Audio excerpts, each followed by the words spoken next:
Hey everyone, thank you for spreading the word about Wayfinder Legends, whether it's through friends and social media or by leaving a simple or wonderful review, like this one from Chuck and Nancy that said, "We're catching up on the Wayfinder Legends game you guys are putting out on YouTube. Very awesome. Keep up the great work." Thank you, Chuck and Nancy. We appreciate that so much. Please go ahead and leave your comment on your favorite podcast player or on YouTube or wherever you listen. If you leave your review and rating on your favorite player, it really does help other people find the show. So spread the news. Thanks for listening, and I hope I get to read your review soon. Hey listeners, are you looking for the perfect gift this holiday season? How about giving the gift of stories, laughter, and behind-the-scenes Red Dirt RPG content that they'll love? That's right! You can now give a patron membership to our podcast as a gift for any fan, or for someone who needs to become one. With a membership, they'll get access to exclusive bonus episodes, early releases, and special content that we only share with our patron community. Plus, it's the gift that keeps on giving month after month, and it's easy. Just head over to patreon.com/reddirtdnd, and the link will be right there on our page. Just pick a membership level, fill out a few details, and boom, you've rolled a nat 20 for spreading holiday cheer. So skip the generic gift card this year and visit our patron and give the gift of a great podcast experience today.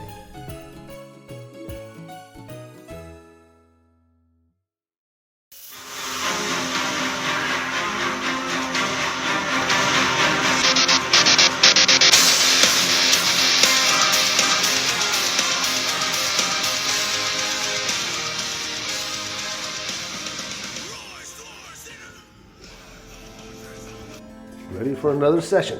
So you were in Morta's Mortuary, and Plame was being ever so polite and attracted the attention of the proprietor.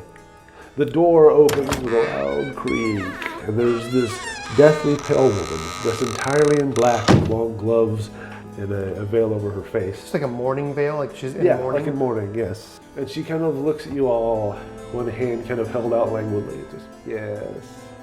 Can we tell her ancestry or anything through the veil, or is it like a dark veil?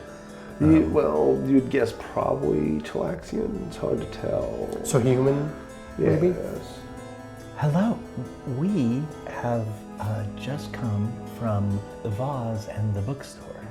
Oh, Vaz, I tell you, that catty lady is always over here all the time. Like, always in my business. Side note, before we get down to our business, and not to emulate Ms. Vaz, but do you think she comes to you often just because of everything you hear from about town and she's just a busybody, or? Oh, well, it's not really my place to talk. Roll me a diplomacy check. Ooh, Fawin has rolled a 15 plus 7, so is that a 23? 22. Well, it's not really my place to talk, but have you ever noticed her accent slips around? I mean, Chilaxian, I'm sure. Nice. I noticed the same thing, Fawin says. Boddy rolls his eyes, and he's now decided the only source that this woman could have been for Voss is a source of gossip and idle chatter, and he is deeply disappointed. How handy detect alignment would be, you know what I'm saying? There's no more. Yeah, that's true. So what was that? Oh, yes. Yeah, she's nearly as bad as, that one fellow from down the street. I always keep an eye on him. The halfling? Oh, no, not that halfling. Well, that halfling, he is a piece of work. I swear, he's probably not worth a fraction of what she paid for his bond. She's losing money on that little... Well, we shouldn't say such things, but... Calmet. Yeah, oh, yes, that's his name. Oof, terrible one, that. Yeah, I mean, she is as bad a liar as that Passandi fellow. He's like, oh, I'm an honest businessman. One of Boddy's ears perks up at the sound of Passandi's name. If he's an honest businessman, I'm a cleric of destiny. Oh, Oh, this I love this. Boddy might not care for this chick, but Jeremy sure does. This is fun. Although I'm having to bite my tongue a lot. Yes, Which is Hal, do you have painful with something teeth to like add? that. So Plame pipes up and says, You say boss is always in your business? Does it mean she brings you lots of dead bodies? Oh, I like you. You're a dark one. No, she's always asking me about everyone. You know, what this family does, what that one does. You would not believe how much some people gossip in this town. You don't say. Fawin reaches into one of her pouches and pulls out a silver piece and just sets it on the counter and says, you know, it's very interesting to me, and slides the silver piece toward the center of the counter just a little bit and says, those Passante people, like, what do you think about that? well, you gotta slide it. It's gone. She looks down at Plame. Oh, sorry. Force of habit. He puts it back. That's okay. Said just, what did she say about Passante? Distrustful, sneaky? Honest businessman. Oh yeah, honest business. So, are you implying that maybe he has other lines of work, or just that he takes advantage of people? Well, his father was very tight with those Hell Knight people. You know how they can be. We've met one, yes. Worked on their keep all the time. And the goblins, when they first showed up, he was always talking with them. I don't know what they were up to, but I doubt it was anything good. And they always, I don't know, their family has always done very well for themselves. Even when they probably shouldn't. Boddy's other ear has ticked up. So now he's kind of like a dog with both of them forward, like a horse. Oh, yes. Things have been going very well for them until just the last few years. They've been having a run of bad luck, I suppose. If you can call it bad luck. I mean, everything has gone so well. I mean, is not winning the control of the city council really that bad luck? Oh. And then there's another Mason moves into town. The Tuskhead people down by the creek. They've been getting some clients away from him. Now, he hasn't done anything about it yet, but I know one of these days something's gonna have to give. Is Tuskhead their name or a description? Like, are they orky? Fawin is so glad that Plame asked that question because she didn't know how rude this lady might be trying to be. He's a dwarf. Ah, okay. They make good builders. Yeah, they do. Though, I hear he gets all his stone quarried somewhere else and they just slip it in on a barge. Boddy staying quiet in the back, just listening. Yeah. The Passantes, they've been running that business forever. They used to be partial owners in the lumber company down there, but they got out of that business right before the owlbears moved into the area. Good luck for them. Owlbears? Suspiciously. Owlbears? I thought someone said there were hobgoblins as well. Oh yes, we've had them move into the area too. There've been a few caravans got attacked. Hasn't gone over well. Boddy's ears go down. He says, right, no, it's not good. He's thinking it won't be good for his reputation in town to be, because people will associate him with the other hobgoblins, and he's worried that they could be in the area looking for other hobgoblins that may have departed their service a little early. Oh no. She does kind of look over at you. Looks you up and down for a second. Says, anyway, yeah, Vuskers has been having trouble, you know, because they normally outfit the caravans. But with them being attacked, people have kind of gotten scarce, hard to get supplies sometimes. It's been a bit of a problem for my business. I guess it's been a problem for a lot of businesses. Except Passandi, he's been doing fine. As in, most of his materials and supplies are unaccosted? Yeah, they switched to taking a different route.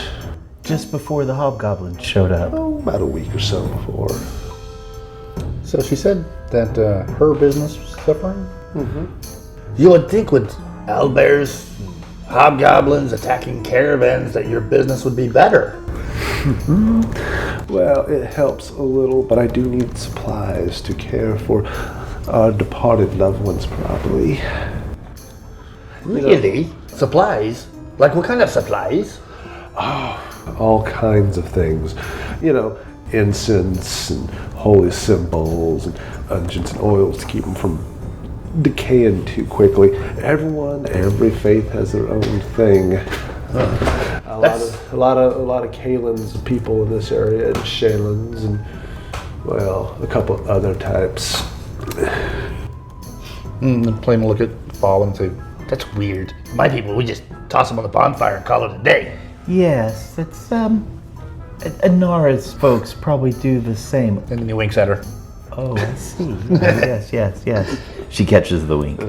So, well, that's very interesting. Well, Vaz is on her way to Malthun for supplies, actually.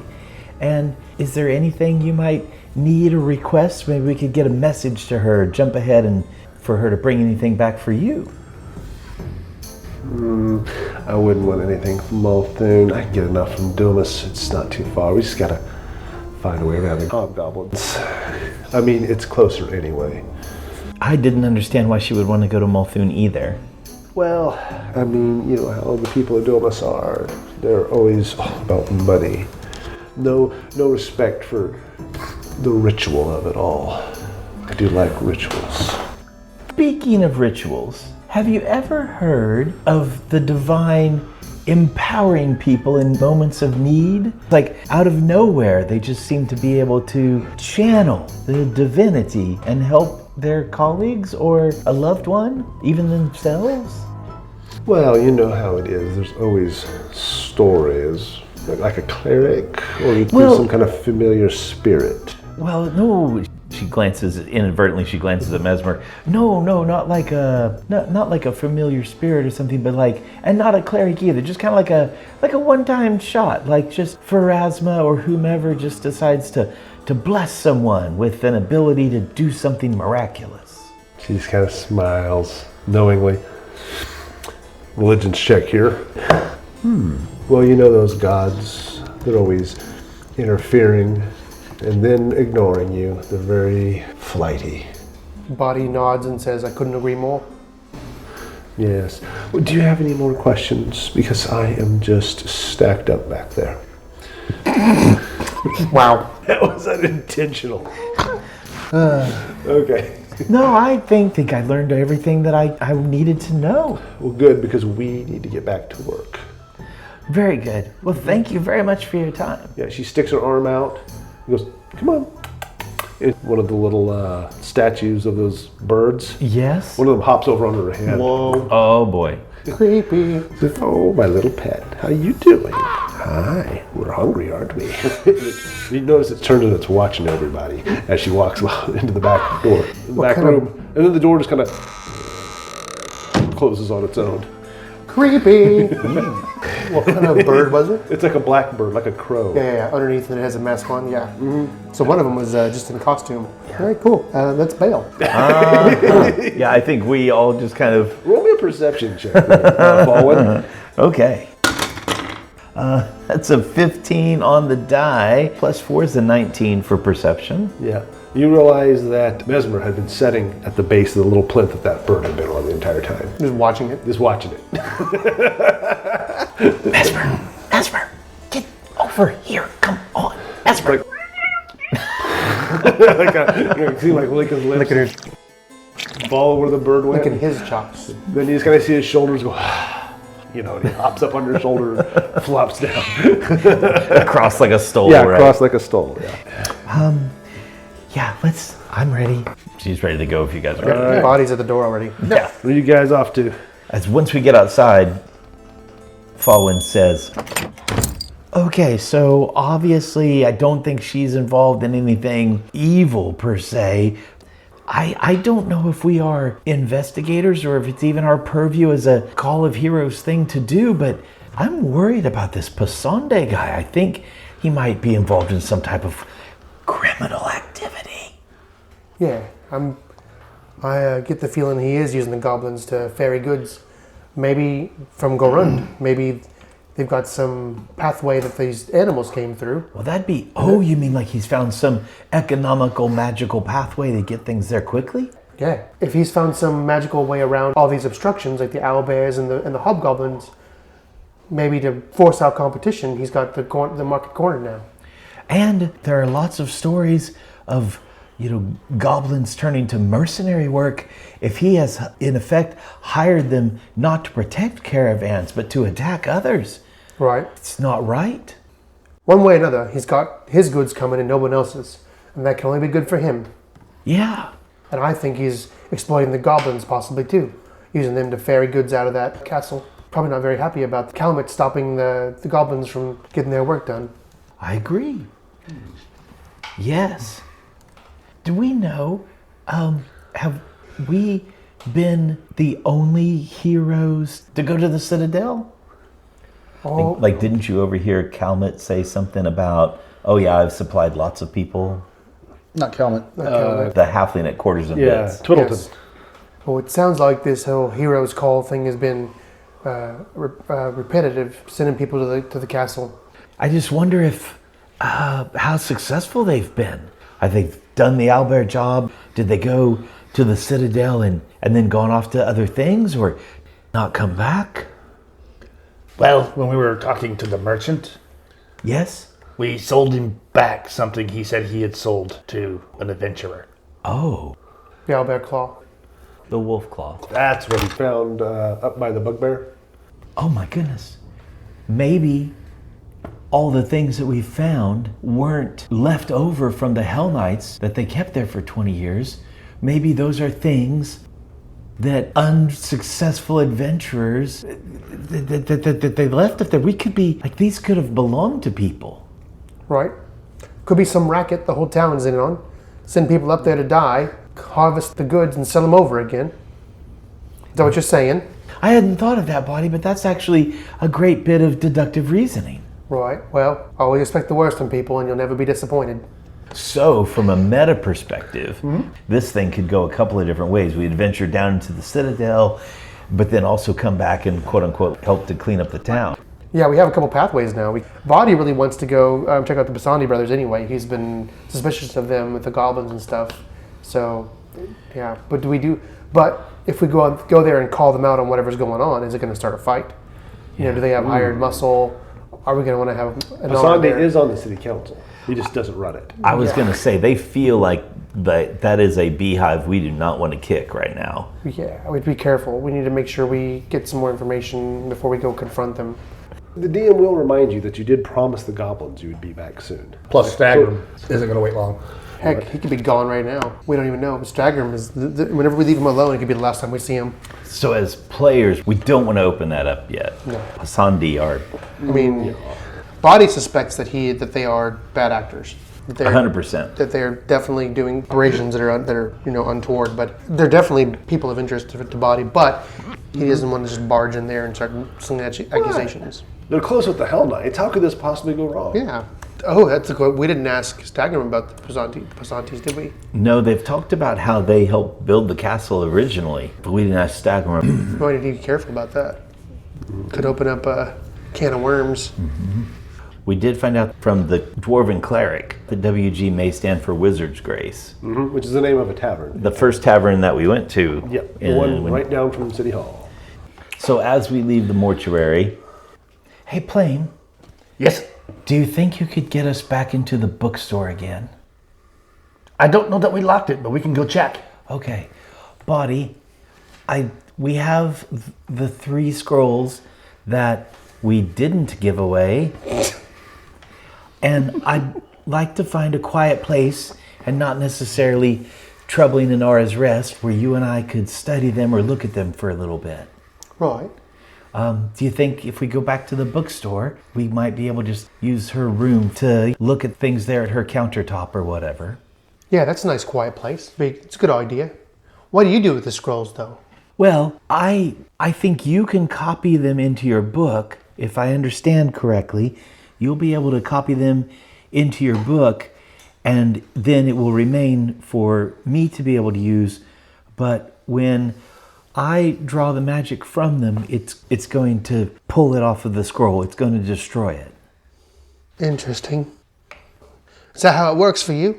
It briefly, yes. Yeah, I just copy it to my book, and then I have it's from one paper to the next. Yeah. And then I read it and memorize it. Well, at the bookstore, we might be able to find ink and materials that you need to make that copy. That's likely. How do you feel about using those things from this lady, even though we're not paying for them? Well, if she's into trouble with the town, then anything that we use as a resource to help the town is kind of making her give back. Roy, I'm cool with it. I just didn't know how you felt about it. In this case, perfectly okay. Yeah. Yeah, we need these things. Yeah, I agree. So basically, every scroll that I copy costs 2 gold of materials. So we're stealing quite a bit of stuff from her. There's only 3 for you to copy. It's only 6 gold worth. It's only 6 gold. Yeah, it's fine with me. I mean, You can afford it. yeah, Just leave it on the counter. exactly. Preferably when Plame's around. Well, it depends on what level the scrolls are. But if it's per 2 scroll per level. Yeah, for first level, it's 2 gold pieces. DC is 15, Arcana check. Second level is 6, and the DC jumps to 18. Yeah. And then third level, it's 16 gold pieces and jumps to 20. So it gets increasingly hard to learn these spells. Plame, you okay with helping us? Just double checking it, and then you can go do whatever you need to. Sure, why not? Okay. So I guess we'll go back to. All right. Yeah, it'll be a thievery 20 to pick the lock. Is it locked again? Dang it. Yeah, the authorities probably locked it on the way out. Lawful people. 8 and 8's a 16. Not so much the front door. Yeah. Well, you can go through a window. Plame says, I'll be right back. Oh. It's a little harder this way, but it gets the job done. and he's going to go back up to the window and downstairs and unlock the door. Okay. Nice. Do you go into the staff room? Nope. Sure. No, I'm good. Okay, it's just sitting there. Okay. So the front door opens and there's a Plame there. Awesome. Thank you, Plame. Good work there. And we duck inside, and Fawin pulls out the scroll. This is alarm, rank 1. This is fear. It's also a rank 1. And then she pulls out a scroll you haven't seen. This is force barrage. It will magically shoot a missile of force. Well, let's see what I can do. I don't know if you're interested in any of these. It takes an hour per spell rank. So Perfect. we'll be here for 3 hours. Plame will look at Fawin and be, As interesting as this appears, I think I'm gonna go for a walk. Maybe visit that first pub we were at, Wizard's Grace. Be careful, Plame. We don't know exactly what their intentions are. Although you did sing that song there, and you're in good with the tavern owner. Yes, as long as you don't touch his turnip. Right. Wow. Lock the door when you leave. Okay. Oh, and don't forget, don't go in the other room, the big spear thing. Okay. Also, don't mess with the back door. I don't know what's going on with it, but it gives me the heebie-jeebies. Okay. Okay. The front room there looks the way you left it, with the book of the Garundi fauna setting out and the book on elven religion setting out. Oh, she took that with her. Oh, you took that with you? Yeah. Okay. The Norberger book and the Elven Religion book she took with her. Okay. And, there was a sheet of paper stuffed away. Oh, that's right. So, as she's pulling the scrolls out of her pouch, this triggers Fawin's memory. She's like, oh, and she grabs the book of elven deities out of her backpack that she borrowed from here. And there was an inserted page, like a single sheet. And she pulls that out, like there were notes or something on it. Yes, it seems to be some scribbling in, mostly in elven. Yes. Up at the top, you see scribbled Aiuvarin, underlined with an exclamation point. Aiuvarin, ring in Isger, known as Elseta's ring, age of legends, created in Galarian, ? Candlarin, ? Instrumental in Ayudara hubs. Hell Knights, Forgotten, ? Check the hill. Oh. And was there a name that you said too? Kelamet something? Candlarin, Candlaron. And what was that phrasing that she said? Age of Legends, Candlarin. Okay. Wild. Chance I won't learn these. There is a chance. Yeah, because it's DC 15. Ooh. And my Arcana check is 7. My Arcana bonus is 7. So we'll just see what the dice hold in store for us. Which one? Let's try Fear first. Is that the one you want the most? No, just 'cause Okay. Boddy pulls out a spell book, which you don't think you've seen yet. It is a spell book with elven style and elven lettering.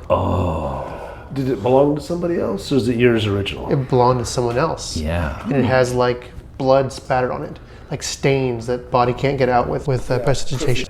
Cryptic ruins in the corners, maybe sigils and possibly a pentagram on it. Yeah, there's some. Given who you got it from. Correct. It's obviously got a history. That's not necessarily associated with Boddy. Yeah, and I think we've talked about that before, right? Where he learned he knows, has shared that with her. Yes, she knows that he learned from an elf. But there's just a reminder, like this is, it's different. He pulls it out and she sees it, and if you don't mind me saying so, roll a perception check. Natural 20. You feel like it's obvious the want that is on her face, the desire to look at that and have it, and I'll roll here.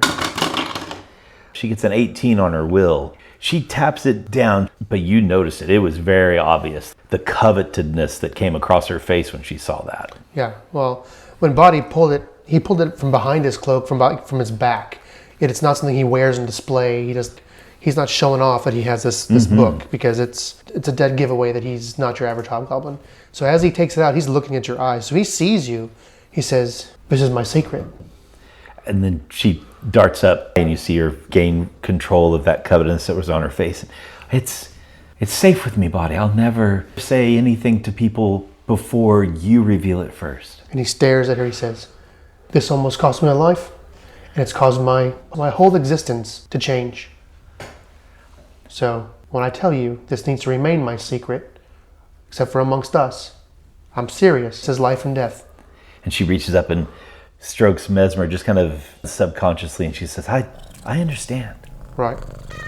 And so Boddy softens a little bit. His posture returns to his normal slouchy, relaxed self. He says, "I'm still trying to understand how all this works," and he starts rifling around, looking for the inks and you can things. find them And Fawin will under help the counter. He says, "All right, let's give this a try." And he sets them down and says, "This is going to take a while, and I wouldn't mind you looking over these writings and make sure that I'm doing it right. But do you read these scrolls? Can you cast a spell from a scroll like I can?" Yeah, I can do that. Pull it directly from it. But of course, doing that will pull the magic out of the scroll. Yes. It'll use it up. But we both can read it in that way. So that's why I find it curious that you don't copy it into a book like I do. Your magic works different than mine. It's more akin to a sorcerer's type of magic in a way, and that was a 16 on deception. Yep. Nice. Okay. Should I roll perception to see if I pick up her lie? Let's see what happens. My perception is a 18. Oh, yeah, she's not telling the truth. That's not how sorcerer's magic works. Something's hinky. So Boddy says, "Right. Well, I only know how my magic works. There are not a lot of great teachers in the Hobgoblin ranks for arcane magic, knowing our history. Especially not elf magic." Well, we can work together some. Right, well, can Fawin do an aid check to help Boddy as he copies these? Yeah. That's what he's asking, Arcana. basically. Yeah, could I roll Arcana and do an aid check for that? Yeah. That, not the greatest, but it still becomes an 18 on the die. And she could do nudge fate or guidance, but Yeah. So Yeah, if you there's have to one spell you remember- really want, Oh. then I'll cast guidance on the one spell you really want. Well, yeah, because you have to wait an hour. Oh, each one takes an hour. I could give you guidance on each one. Yeah. Awesome. So I got a 7. So I have a +7. Did I get an aid from her on the aid check? Yes. Okay, so that's is an aid check a circumstance bonus? Time to get in the rules. It's a +2. Oh, no, wait, that's a critical success. The typical DC is 15. The DM can adjust it. Oh, she rolled the modified 18. So what I'm wondering is does the guidance and the aid This is a stack? circumstance And bonus. guidance is a status bonus. Cool. So Oh, they so stack. they will stack. Yes. So my check is a +9, and I'm shooting for a 15. And so, how are you aiding? She is going to lay out all of the materials kind of in the order that Boddy might need to mix them or to put them together. Cool. So I just need a 6 or better. Yep. SD Wade dice here, and I have a hero point if I really need it. Come on. 14. Yes! Boom. No. So the first one is good. I have learned the spell Fear. You have learned fear.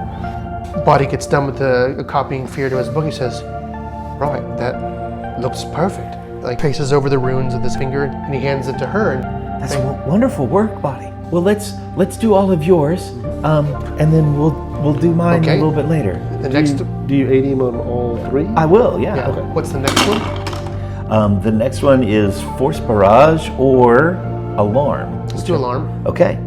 Roll the 12 plus 8, so 20. that's a 20 on the aid this time. Okay. Yep. And Probably so, a +1. Yep. +2 total, so +9. Plus the guidance, yep. Yep. 15 on the dice. That's another one. yes, so boom. yes. Alarm, no problem. Another hour goes by, and another spell gets learned, and that's alarm. He checks it over once again, traces the runes with his fingers, and says, "Yeah, that's working good. That's good. We're getting the hang of this." So he does the last one, and here we go. This is gonna be close. Did your aid? 21 on the aid. Yes. +1 still. And then casting guidance one more time as our hour of Plus prep 2. in between. Boddy got a 7 on the dice, which is a 14 plus 2, so 9 plus 7 is a 15. Exactly. Oof. Yes. Yes. Well, you're not feeling good about that one, but it's in there. It was trickier. Force Barrage is Force trickier. Barrage is tough. And Boddy says, "This spell is a little more complicated. It's different. The more time I spend casting it, the more energy I can channel at a foe." Oh.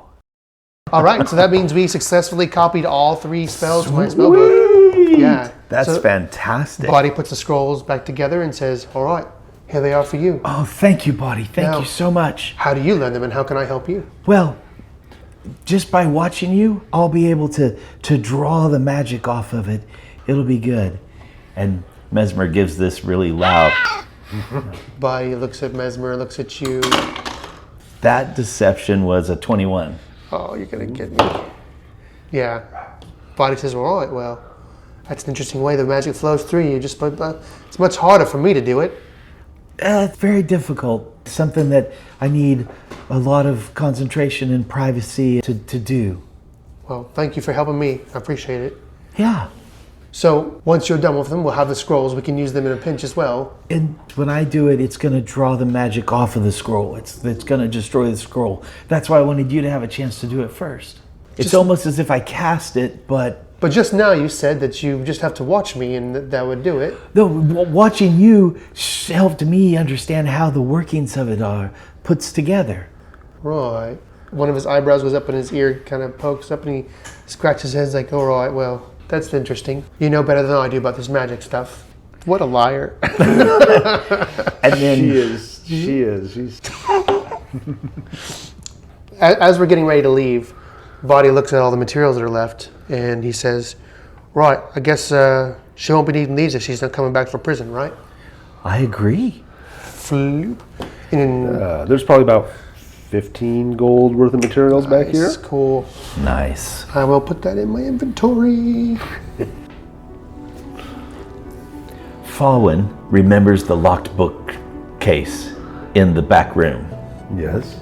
And she looks at the door, lingers, but she also remembers just barely the trap and sighs heavily and lets her curiosity not possibly kill her and Mesmer.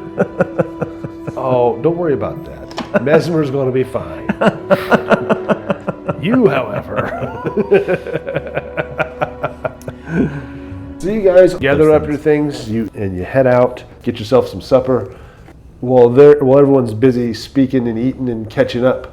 Fawin, what are you up to? Well, Fawin finds an isolated place much later in the evening, maybe even after everyone's gone to bed. Yeah. And maybe asking the innkeep for a small closet or somewhere that she can just have some privacy. And we see in the darkness a candle gets lit, and Mesmer's green eyes are glowing, and Fawin's sitting there, and there's this small wooden bowl that she pulls out of her backpack and sets it in between she and Mesmer. And she pours from her wineskin, she pours a little bit of something in there, and then takes out the scroll and taps it down into the bowl, and it soaks and permeates in the scroll. Soaked with wine. Yeah, and it takes a while because of the magical nature of the parchment and the parchment itself, but it gets all mushy. Maybe like, I don't know, an hour later it's all mushy and gross. And she takes it and kind of swirls it, it's all pasty and goopy, and she scoops part of it with her finger and holds it out to Mesmer, and he starts licking it. And as he eats the scroll, his eyes begin to glow. And Fawin smiles, because the power feels so good. And more next week.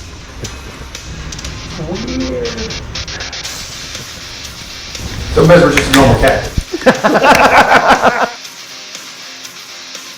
Wayfinder Legends is a production of Red Dirt RPG, LLC, and all original characters and artwork are the property of their respective creators. The Age of Ashes adventure path was originally produced by Paizo Publishing, and all Paizo titles, characters, and artwork are used with respect under the guidelines of the OGL and ORC guiding licenses. If you like what you've heard, join the party at patreon.com/RedDirtDND. You'll get additional content, Discord access, and quarterly gifts, and more. Join the party at patreon.com/RedDirtDND. Be a hero. I'm trying to figure out this accent. Is it Southern Belle or crossdresser? I think the answer is yes. I do declare. Yeah, it was supposed to be something else, and it just wanders around. It's lost. Talking about wandering accents. Let's do it. But it's selling the character. Like, it really, like, we see... I gotta get the hand. We know, yes, it's a hand gesture that goes along with it. Now I'm turning into the Southern Belle. It's like someone between a Southern Belle and a goth, and it's just not quite working out. It's like in a Valley Girl. Yeah, it's like a mix of the three. I love it. No, stones, honey. Stones. Are you talking about building materials, or you're making innuendos? Innuendo. Well, always expect the worst in people, and you'll never be disappointed. Body, the life coach. Sorry, I just went blank there. Yeah, it's like the most depressing life coaching ever. Like, you're gonna fail. Just on a side note, actually goblins treat their dead with a great amount of awe. Okay. Oh no, I think it's will it eat? Yeah. Or like, oh, he owed me 5 silver. Yep. Terrible. That is an interesting thing. Out of curiosity, Mage Hand. Mm-hmm. It works with inanimate objects, right? Yeah, 2 pounds. So if I had a small beehive full of bees, I could use it to chuck it at somebody. Yeah. Yes, you could. Yeah. Put a That cork. is one of the most goblin things you've thought of in a while. Hey, and you have Mage Hand. Yep. I'm coming up with a game. Does it sting? Is this mage hand Quidditch that we're talking about here? That's funny. It's all fun and games till you So run you- out of spell plane. All you'll have to do is find a way to successfully, safely transport a beehive with you all the time. Just don't lose concentration. Don't lose concentration. You get a bag of holding and drop them all in there, and then just have the mage hand turn it upside down. You can use Tensor's floating disc. Anyway, Not in this game, you can't. It's got to be somebody else's floating disc. That's right. Timmy's. Timmy. That's exactly where I was going with it. Oh, that kind of bad actors. Yes. Okay. He specifically, I thought you meant that they were like doing community theater. they were just like trying to, get their chops. Uh-huh. They're doing improv. Right, yeah. Improv on a Friday night. Losers, they probably like do role playing. They've got a podcast. But can they do a goth Southern Belle Valley girl? I mean, you could go, annoy one of the richest, most connected families in town.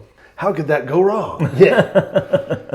if the bookstore had traps that would do nearly 30 points of damage, I can only imagine what the crime family in town has set up at their place.